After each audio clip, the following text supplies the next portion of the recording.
Hello friends, welcome back to my YouTube channel. So ಇವತ್ತಿನ video ಒಳಗೆ ನಾನು 2026 UPSC preliminary ಪರೀಕ್ಷೆ ಸಲುವಾಗಿ ಒಂದು ಇಂಪಾರ್ಟೆಂಟ್ ಪುಸ್ತಕಗಳ ಒಂದು ಪಟ್ಟಿನ ನಿಮ್ ಜೊತೆ ಶೇರ್ ಮಾಡತ್ತೀನಿ. ಸೊ ಈ ಪುಸ್ತಕಗಳನ್ನ ನೀವು ಓದ್ಕೊಂಡ್ರಿ ಅಂದ್ರೆ ಡೆಫಿನೆಟ್ಲಿ ಒಂದು ಪ್ರಿಲಿಮ್ಸ್ ಸಿಲೆಬಸ್ ನಿಮ್ದ ಕವರ್ ಆಗ್ತದ. ಇನ್ನ ಇಲ್ಲೇನಾಗ್ಲಿಕ್ಕತ್ತದ ಅಂದ್ರ ಬಹಳಷ್ಟು ಕಡೆಯಿಂದ ಇನ್ಫಾರ್ಮೇಶನ್ ಸ್ಟೂಡೆಂಟ್ಸ್ಗೆ ಸಿಗ್ಲಿಕ್ಕತ್ತದ, ಆನ್ಲೈನ್ ಒಳಗೂ ಆಗಿರ್ಬೋದು, ಆಫ್ಲೈನ್ ಹಿಂಗೆಲ್ಲ. ಸೊ ಬಹಳ ಗೊಂದಲಗಳಾಗ್ಲಿಕ್ಕತ್ತವ, ಆ ಇನ್ಸ್ಟಿಟ್ಯೂಟ್ ಓದ್ಲು ಅಥವಾ ಈ ಪುಸ್ತಕ ಓದ್ಲಿ, ಈ ತರ ಕನ್ಫ್ಯೂಷನ್ ಆಗ್ತವ.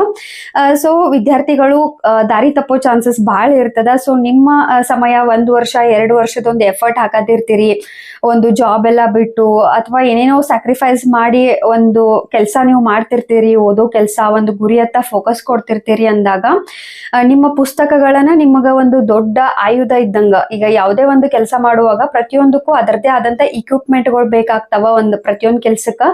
ಅದೇ ತರ ಈ ಒಂದು ಪರೀಕ್ಷೆ ಒಳಗ ಪಾಸ್ ಆಗಿ ನೀವು ಜಾಬ್ ತಗೋಬೇಕಂದಾಗ ನಿಮ್ಮ ಪುಸ್ತಕಗಳನ್ನ ನಿಮ್ಮ ಒಂದು ದೊಡ್ಡ ಆಯುಧಗಳು. ಸೊ ಹಿಂಗಾಗಿ ಪುಸ್ತಕಗಳನ್ನ ಸೆಲೆಕ್ಟ್ ಮಾಡ್ಕೋವಾಗ ಬಹಳ ಕೂಲಂಕುಷವಾಗಿ ಥಿಂಕ್ ಮಾಡಿ ಅಥವಾ ಒಬ್ಬರನ್ನ ಯಾರನ್ನಾರ ಟ್ರಸ್ಟ್ ಮಾಡಿ ನೀವು ಪುಸ್ತಕಗಳನ್ನ ಓದಾಕ ಸ್ಟಾರ್ಟ್ ಮಾಡ್ರಿ. ಅವ್ರದ್ದು ಕೇಳ್ದೆ ಇವ್ರದ್ದು ಕೇಳ್ದೆ, ಯಾಕಂದ್ರೆ ಒಬ್ಬರಿಗೆ ಒಂದ್ ನೋಟ್ಸ್ ಇಷ್ಟ ಆದ್ರೆ ಇನ್ನೊಬ್ರಿಗೆ ಇನ್ನೊಂದು ಇಷ್ಟ ಆಗ್ತದೆ. ಇವಾಗ ನನಗೊಬ್ರು ಆಥರದ ಪುಸ್ತಕ ಇಷ್ಟ ಆತಂದ್ರೆ ಇನ್ನೊಬ್ರಿಗೆ ಇನ್ನೊಂದು ಆಗ್ತದ. ಸೊ ಎಲ್ಲಾರ್ದು ಕುಂತ್ ಓದ್ತೇನಂತಂದ್ರೆ ಅದು ಪಾಸಿಬಲ್ ಆಗಂಗಿಲ್ಲ. ಸಮಯ ಕಡಿಮೆ ಇದ್ದು ಸಿಲೆಬಸ್ ಬಹಳ ವಾಸ್ಟ್ ಆಗಿರೋದ್ರಿಂದ ಬಹಳ ಸ್ಮಾರ್ಟ್ ಆಗಿ ಓದ್ಬೇಕಾಗ್ತದೆ. ಎಲ್ಲಿ ಪುಸ್ತಕ ಓದ್ಬೇಕು, ಎಲ್ಲಿ ನೋಟ್ಸ್ ಮಾತ್ರ ಓದ್ಬೇಕು, ಎಲ್ಲಿ ಗೂಗಲ್ ಸರ್ಚ್ ಮಾಡಿ ಇಷ್ಟಿಷ್ಟೇ ನೋಟ್ಸ್ ಗಳನ್ನ ತಗೋಬೇಕು, ಇದು ಎಲ್ಲಾನು ನಿಮಗ ಗೊತ್ತಾಗ್ಬೇಕಾಗ್ತದ. ಎಸ್, ನಿಮಗ್ ಇದ್ರ ರಿಲೇಟೆಡ್ ಯಾವುದೇ ಡೌಟ್ಸ್ ಇದ್ರು ನೀವು ನನ್ನ ಕೇಳ್ರಿ. ಪ್ರಿವಿಯಸ್ ವಿಡಿಯೋ ಒಳಗೂ ನಾ ಬಹಳಷ್ಟು ಕಡೆ ಕ್ಲಿಯರ್ ಮಾಡೇನಿ. ಸಣ್ಣ ಸಣ್ಣ ಟಾಪಿಕ್ ಮೇಲೂ ನಾ ವಿಡಿಯೋಸ್ ಮಾಡೇನಿ. ಇಂಟರ್ ಸೆಕ್ಯೂರಿಟಿ ಅದನ್ನ ಯಾವ ತರ ಓದ್ಬೇಕು, ಎನ್ವೈರನ್ಮೆಂಟ್ ಯಾವ ತರ ಓದ್ಬೇಕು. ಸೊ ಒಂದು ಕಂಟೆಂಟ್ ನ ನಂಬ್ರಿ, ಒಂದು ವಿಷಯ, ಒಂದು ಪುಸ್ತಕನ ನಂಬ್ರಿ, ಅವಾಗ ಡೆಫಿನೆಟ್ಲಿ ನಿಮ್ಮ ದಾರಿ ಇನ್ನೂ ಈಸಿ ಆಗ್ತದ. ಸೊ ಇವಾಗ UPSC ಜರ್ನಿ ಪ್ರಿಲಿಮ್ಸ್ ಬಗ್ಗೆ ಮಾತಾಡತ್ತೇನೆ. ಆಕ್ಚುಲಿ ಮೇನ್ಸ್ ಪುಸ್ತಕಗಳ ಪಟ್ಟಿನ ಇಲ್ಲಿ ಶೇರ್ ಮಾಡತ್ತಿಲ್ಲ, ನೆಕ್ಸ್ಟ್ ಇನ್ನೊಂದಿನ ಟ್ರೈ ಮಾಡ್ತೇನೆ. ಇವಾಗ ಪ್ರಿಲಿಮ್ಸ್ ನ ಮೈಂಡ್ ಒಳಗೆ ಇಟ್ಕೊಂಡಾಗ ಫಸ್ಟ್ ಕೆಲಸ ನೀವೇನ್ ಮಾಡ್ಬೇಕಂದ್ರೆ ನ್ಯೂಸ್ ಪೇಪರ್, ಒಂದ್ ಮಂತ್ಲಿ ಮ್ಯಾಗಝಿನ್ ಇದನ್ನ ಸಜೆಸ್ಟ್ ಮಾಡಂಗಿಲ್ಲ. ನಿಮ್ಗೆ ಇಷ್ಟ ಬಂದಿದ್ದು ಓದ್ರಿ. ವಿಷನ್ ಆದ್ರೂ ಓದ್ರಿ, ಇನ್ಸೈಟ್ ಆನ್ ಇಂಡಿಯಾ ಆದ್ರೂ ಓದ್ರಿ, ಕನ್ನಡ ಒಳಗೆ ಓದೋರು ಅರಿವು ಮ್ಯಾಗಝಿನ್ ಆದ್ರೂ ಓದ್ರಿ. ಯಾವ್ದಾದ್ರು ಒಂದು monthly compilation, but standard material ಇರ್ಬೇಕಷ್ಟ. ಇನ್ನೊಂದು ನ್ಯೂಸ್ ಪೇಪರ್. ಓಕೆ, ಇವಂದೋ ನೀವು ಕನ್ನಡ ಮಾಧ್ಯಮದೊಳಗೆ ಓದಾತಿದ್ರಿ ಅಂದ್ರೂ ಟ್ರೈ ಮಾಡ್ರಿ ಇಂಗ್ಲಿಷ್ ನ್ಯೂಸ್ ಪೇಪರ್ ಮತ್ತು ಕರೆಂಟ್ ಅಫೇರ್ಸ್ ನ ಇಂಗ್ಲಿಷ್ ಒಳಗೆ ಕವರ್ ಮಾಡ್ಕೊಳ್ಳಿಕ್ಕೆ. ಯಾಕಂದ್ರ ಸ್ವಲ್ಪ ಕರೆಂಟ್ ಬೇಸ್ಡ್ ಕ್ವಶನ್ಸ್ ಜಾಸ್ತಿ ಬರ್ತಾವು. ಅಂಡ್ ನಿಮಗ ಕ್ವಶನ್ಸ್ ನ ನೀವು ಆಲ್ರೆಡಿ ಕರೆಂಟ್ ಅಫೇರ್ಸ್ ಇಂಗ್ಲಿಷ್ ಒಳಗೆ ಓದಿದ್ರಿ ಅಂದ್ರ ನಿಮ್ಗ ಕಷ್ಟ ಆಗಂಗಿಲ್ಲ ಅದು ಕ್ವಶನ್ಸ್ ನ ಅರ್ಥ ಮಾಡ್ಕೊಳ್ಳಿಕ್ಕೆಲ್ಲ. ಓಕೆ, ಫಸ್ಟ್ ಪಾಯಿಂಟ್ ಕ್ಲಿಯರ್ ಆಯ್ತು. ಇನ್ನ ಪ್ರಿಲಿಮ್ಸ್ ಒಳಗೆ ಸಿಸ್ಯಾಟ್ ಬರ್ತದ. ಸಿಸ್ಯಾಟ್ ಬಗ್ಗೆ ನಾ 2-3 ವಿಡಿಯೋಸ್ ಮಾಡೇನಿ. ಸೊ ಸಿಸ್ಯಾಟ್ ಪುಸ್ತಕಗಳ ಬಗ್ಗೆ ಇಲ್ಲಿ ಶೇರ್ ಮಾಡತ್ತಿಲ್ಲ. ಏನ್ ಪೇಪರ್ 1 ಐತ್ಲಾ ಅದ್ರ ಬಗ್ಗೆ, ಜಸ್ಟ್ 1 ಬಗ್ಗೆ ಒಂದು ಪುಸ್ತಕಗಳನ್ನ ನಾನು ನಿಮಗ ಇಲ್ಲಿ ಶೇರ್ ಮಾಡತ್ತೇನೆ. ಸೊ ಓಕೆ, ಲಿಮಿಟೆಡ್ ಪುಸ್ತಕ ಇರ್ಲಿ, ಒಂದ್ ಸಬ್ಜೆಕ್ಟ್ ಮೇಲೆ ಒಂದ ಪುಸ್ತಕ ಇರ್ಲಿ, ಮಲ್ಟಿಪಲ್ ಟೈಮ್ ರಿವಿಷನ್ ಇರ್ಲಿ. ಸೊ ಇವಾಗ Indian history, art and culture ಈ ಪುಸ್ತಕಗಳೇನದವಲ್ಲ ಪ್ರಿಲಿಮ್ಸು ಮೇನ್ಸು ಎರಡಕ್ಕೂ ಹೆಲ್ಪ್ ಆಗ್ತಾವ. ಸೊ ಹಿಂಗಾಗಿ ಥರೋ ಆಗಿ ರೀಡ್ ಮಾಡ್ಕೊಡ್ರಿ. ಸೊ ದ್ಯಾಟ್ ಮೇನ್ಸ್ ಟೈಮ್ ಒಳಗ ಬರೀ ರಿವಿಷನ್ ಮಾಡ್ಕೊಂತ ಹೋದ್ರು ಇನಫ್ ಅದ ನಿಮಗ.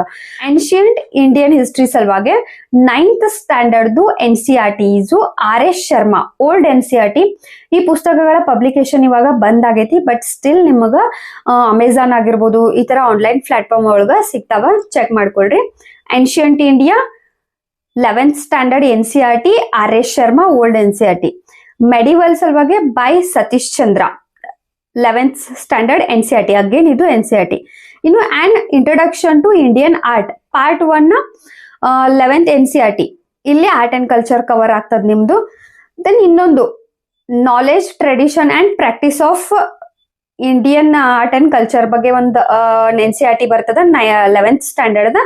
ಸೆಲೆಕ್ಟಿವ್ ಆಗಿ ಓದ್ರಿ ಅಷ್ಟ. ಸೊ ಇದ್ರ ಅರ್ಥ ಏನಂದ್ರ 11th to 12th NCERT ಏನದವಳ history ಬರ್ತಾವಲ್ಲ ಅದನ್ನ ನೀವು ಓದ್ಕೊಂಡ್ರಿ ಅಂತಂದ್ರ ನಿಮ್ದು ಆಲ್ಮೋಸ್ಟ್ ಹಿಸ್ಟ್ರಿ NCERT ಹಿಸ್ಟ್ರಿ ಮತ್ತೆ ಆರ್ಟ್ ಅಂಡ್ ಕಲ್ಚರ್ ಕವರ್ ಆಗ್ತದ. ಇನ್ನು ಮಾಡರ್ನ್ ಹಿಸ್ಟ್ರಿ ಸಲುವಾಗಿ modern Indian history by Bipin Chandra class 12th, brief history of modern India by spectrum, politics in India since independent 12th standard NCERT, contemporary world history 12th standard NCERT old NCERT. So ಇದೇನೈತ್ಲ contemporary world history ಏನೈತ್ಲ world history ಪ್ರಿಲಿಮ್ಸಿಗೆ ಜಾಸ್ತಿ ಬರಂಗಿಲ್ಲ, mains ಒಳಗೆ ಬರ್ತೈತಿ. But still ನೀವು ignore ಮಾಡಕ್ ಆಗಂಗಿಲ್ಲ. ಯಾಕಂದ್ರೆ ಏನ್ ಮಾಡ್ಬಿಡತ್ತಾರಂದ್ರೆ ಇತ್ತೀಚೆಗೆ ಪ್ರಿಲಿಮ್ಸ್ ಕೂಡ ಅನ್ಪ್ರೆಡಿಕ್ಟೇಬಲ್ ಆಗೈತಿ. ಮೊದ್ಲೆಲ್ಲ ಹೆಂಗಂದ್ರ ಆರ್ಟ್ ಅಂಡ್ ಕಲ್ಚರ್ ಮೇಲೆ 1-2 ಅಷ್ಟ ಕ್ವಶನ್ ಬರ್ತಿದ್ವು. ಇವಾಗ ಎಲ್ಲ ಏನ್ ಬೇಕಾದನ ಆಗತೈತಿ ಪ್ರಿಲಿಮ್ಸ್ ಒಳಗ್ ಕೂಡ. ಸೊ ಹಿಂಗಾಗಿ ಪೂರ್ತಿ ಇಗ್ನೋರ್ ಮಾಡಕ್ ಆಗಂಗಿಲ್ಲ. ಅಂಡ್ ಓದೋದ್ರಿಂದ ಲಾಸ್ ಇಲ್ಲ, ಯಾಕಂದ್ರೆ ಮೇನ್ಸಿಗೆ ನಿಮಗೆ ಡೆಫಿನೆಟ್ಲಿ ಈ ಪೋರ್ಷನ್ ವರ್ಲ್ಡ್ ಹಿಸ್ಟ್ರಿ ಕವರ್ ಆಗೇ ಆಗ್ತದ. ಸೊ ದಯವಿಟ್ಟು ಸಿಲೆಬಸ್ನ ಒಂದ್ಸಲ ಚೆಕ್ ಮಾಡ್ಕೊಡ್ರಿ, that's enough. Okay, history clear ಆತ ಅನ್ಕೋತೇನೆ. ಹಿಸ್ಟ್ರಿ ಸಲುವಾಗಿ ನೀವು ಬರೇ NCERTs ಓದ್ಕೊಂಡ್ರೂ ನಿಮ್ದು ಪ್ರಿಲಿಮ್ಸ್ ಕ್ಲಿಯರ್ ಆಗ್ತದ. ದೆನ್ ಜಿಯೋಗ್ರಫಿ ಸಲುವಾಗಿ class 6th, 7th, 8th, 9th, 10th geography NCERTs perfect ಆಗಿ ಓದ್ಕೊಳ್ರಿ. ಇನ್ನ 11th standard part 1 part 2, 12th standard part 1 part 2 NCERTs ನ ಥರೋ ಆಗಿ ಮಸ್ಟ್ ಒಂಥರ ಬಹಟ್ ಆಗ್ತಾರಂತಾರ ಗೊತ್ತಾ, ಅಷ್ಟು ಓದಿ ಅಟ್ಲಾಸ್ ಒಂದು ಆಕ್ಸ್ಫರ್ಡ್ ಆಗಿರ್ಬೋದು ಅಥವಾ ಬೇರೆ ಯಾವ್ದಾರ ನೀವು ಒಂದು ಅಟ್ಲಾಸ್ ಇಟ್ಕೊಂಡ್ರೆ ಸಾಕು. ನೀವು ಬೇರೆ ರೆಫರೆನ್ಸ್ ಪುಸ್ತಕ ಓದೋ ಅವಶ್ಯಕತೆನೇ ಇಲ್ಲ ಜಿಯೋಗ್ರಫಿ ಸಲುವಾಗಿ, ಪ್ರಿಲಿಮ್ಸ್ ಸಲುವಾಗಿ. ಓಕೆ, ಬಟ್ ಸ್ಟಿಲ್ ನೀವೇನಾರ ಒಂದು ರೆಫರೆನ್ಸ್ ಪುಸ್ತಕನ ಬಯಸ್ತೀರಿ ಅಂದಾಗ ನೀವು ಒಂದು physical human geography by GC Leong ಪುಸ್ತಕ ಓದ್ಬೋದು. ಇಷ್ಟೇ ಚಿಕ್ಕ ಪುಸ್ತಕ ಐತಿ, ಬಟ್ ಬಹಳ ಚಂದ ಕೊಟ್ಟಾರ ಆ ಪುಸ್ತಕದೊಳಗ. ಆಕ್ಚುಲಿ ನನಗ ಈ UPSC ಒಳಗ ಆ ಪುಸ್ತಕ ಬಹಳ ಚಂದ ಅನಿಸ್ತದೆ. ಯಾಕಂದ್ರೆ ನೋಡ್ಲಿಕ್ಕೆ ಇಷ್ಟು ಪುಸ್ತಕ ಇರೋದ್ರಿಂದ ಬಟ್ ಪ್ರತಿಯೊಂದು ವೋಲ್ಕ್ಯಾನೋಸ್ ಆಗಿರ್ಬೋದು, ಅರ್ತ್ ಕ್ವೇಕ್ ಆಗಿರ್ಬೋದು, ಎವ್ರಿಥಿಂಗ್ ಅದ್ರೊಳಗೆ ಕ್ಲಿಯರ್ ಆಗಿ ಓಷನೋಗ್ರಫಿ ಆಗಿರ್ಬೋದು, ಪ್ರತಿಯೊಂದನ್ನು ಅದ್ರೊಳಗೆ ಕೊಟ್ಟಾರು. ಹಿಂಗಾಗಿ ನಿಮ್ಗ ಈಸಿ ಐತಿ GC ಲಿಯೋಂಗ್ ಪುಸ್ತಕನ ಓದ್ಕೊಳ್ಳಿಕ್ಕೆ. NCERT ಆದ ತಕ್ಷಣ ಟೈಮ್ ಇತ್ತಂದ್ರೆ GC ಲಿಯೋಂಗ್ ಒಂದ್ಸಲ ಓದ್ಕೋಬಹುದು. ಪ್ರಿಲಿಮ್ಸ್ ಬಗ್ಗೆ ಮಾತಾಡತ್ತೇನೆ. Then next politics and governance.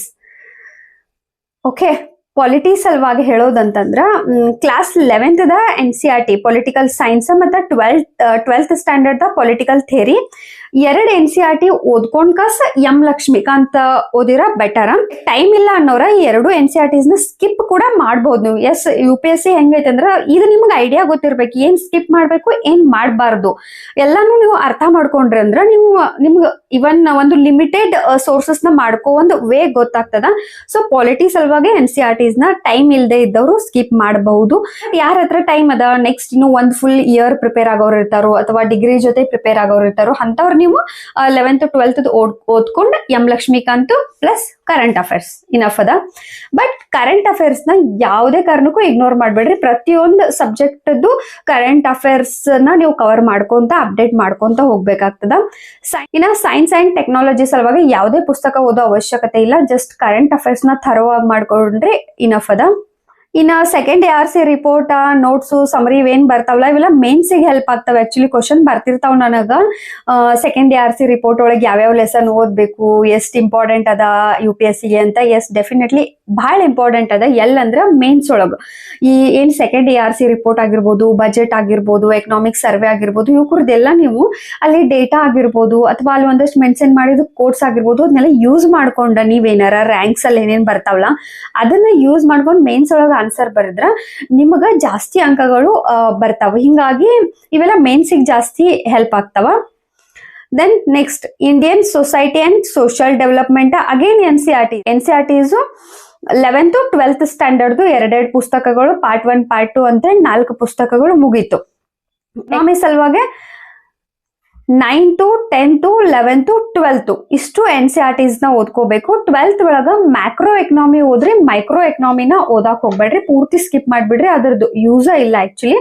Then ಒಂದು ಸ್ಟ್ಯಾಂಡರ್ಡ್ ಪುಸ್ತಕನ ಸಜೆಸ್ಟ್ ಮಾಡೋದಾತಂದ್ರೆ ಸಂಜೀವ್ ವರ್ಮಾ ಮಾಡ್ರಿ. ರಮೇಶ್ ಸಿಂಗನು ಓದ್ಬೋದು, ಬಟ್ ಅದು ಬಲ್ಕಿ ಇರೋದ್ರಿಂದ ಸಂಜೀವ್ ವರ್ಮಾ ಪರ್ಟಿಕ್ಯುಲರ್ಲಿ ನಾನು ಸ್ವತಃ ಓದೇನಿ. ಹಿಂಗಾಗಿ ನಿಮಗ್ ನನ್ನ ಎಕ್ಸ್ಪೀರಿಯನ್ಸ್ ಹೇಳೋದಾತಂದ್ರ ಬಹಳ ಈಸಿ ಲ್ಯಾಂಗ್ವೇಜ್ ಒಳಗೆ ಕೊಟ್ಟಾರ. ಅಂಡ್ ಪುಸ್ತಕನು ಸ್ವಲ್ಪ ಕಂಪೇರ್ಡ್ ಟು ರಮೇಶ್ ಸಿಂಗ್ ಒಂದ್ ಚಿಕ್ಕ ಪುಸ್ತಕ ಐತಿ. ಸೊ ಆರಾಮಾಗಿ ನೀವು ಕವರ್ ಮಾಡ್ಕೋಬಹುದು ಸಂಜೀವ್ ವರ್ಮಾ. ಇನ್ನು ನಿಮಗೆ ಕನ್ನಡ ಮೀಡಿಯಂ ಪುಸ್ತಕಗಳು ಬೇಕಂತಂದ್ರೆ ನಾನು ನೆಕ್ಸ್ಟ್ ವಿಡಿಯೋ ಒಳಗೆ ಮಾಡ್ತೇನೆ. ಇವತ್ತು ನಾನು ಶೇರ್ ಮಾಡ್ತಾ ಇರೋದಿದೆಲ್ಲ ಇಂಗ್ಲಿಷ್ ಮೀಡಿಯಂ.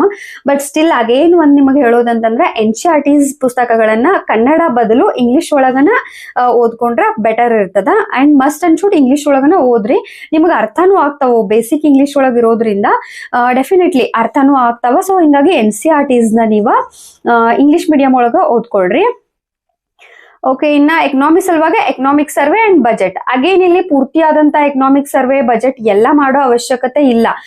ನಿಮಗ್ ಮಾರ್ಕೆಟ್ ಒಳಗ ಒಂದಷ್ಟು ಸಮರೀಸ್ ಸಿಗ್ತಾವ. ಕೋಚಿಂಗ್ ಇನ್ಸ್ಟಿಟ್ಯೂಟ್ ದವ್ರು PDF ಗಳನ್ನ ರಿಲೀಸ್ ಮಾಡಿರ್ತಾರ. ಆ ಒಂದು PDF ನ ಓದ್ಕೊಂಡ ಒಂದ್ ಯೂಟ್ಯೂಬ್ ಕ್ಲಾಸ್ ನ ನೋಡ್ಕೊಂಡ್ರ ಇನಫ್ ಅದ.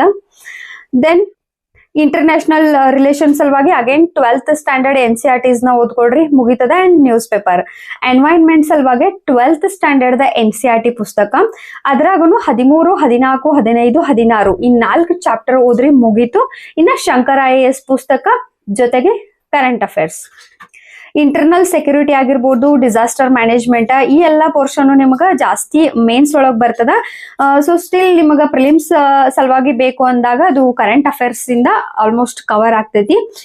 ಸೊ ಇಷ್ಟು ಪುಸ್ತಕಗಳನ್ನ ನೀವು ಕವರ್ ಮಾಡಿದ್ರಿ ಅಂದ್ರ ಪ್ರಿಲಿಮ್ಸ್ ಸಿಲೆಬಸ್ ನಿಮ್ದು ಕವರ್ ಆಗ್ತದ. So main thing NCERTs, current affairs ಇದನ್ನ ನೀವು ಜಾಸ್ತಿ ಫೋಕಸ್ ಕೊಡ್ಬೇಕಾಗ್ತದ. ಅಗೇನ್ ಏನಾರ ಪುಸ್ತಕಗಳ ಬಗ್ಗೆ, ನೋಟ್ಸ್ ಬಗ್ಗೆ ಏನೋ ಇಶ್ಯೂ ಇತ್ತಂದ್ರು ಕಮೆಂಟ್ ಮಾಡ್ರಿ. ಎವ್ರಿ ಸಂಡೇ, ಆಲ್ಮೋಸ್ಟ್ ಸಂಡೇ ತಪ್ಪಿದ್ರ ಮಂಡೇ ನಾನು ಒಂದು ಕ್ವಶನ್ ಆನ್ಸರ್ ವಿಡಿಯೋ ಮಾಡ್ತೇನೆ. ಆ ಒಂದು ಕ್ವಶನ್ ಆನ್ಸರ್ ವಿಡಿಯೋ ಒಳಗೆ ನಿಮ್ಮ ಎಲ್ಲರ ಒಂದು ಕಮೆಂಟ್ಸ್ ಗಳಿಗೆ ಆನ್ಸರ್ ಮಾಡಕ್ ಟ್ರೈ ಮಾಡ್ತೇನೆ. ನೆಕ್ಸ್ಟ್ ವಿಡಿಯೋ ಸಿಗೋಣ. Thank you.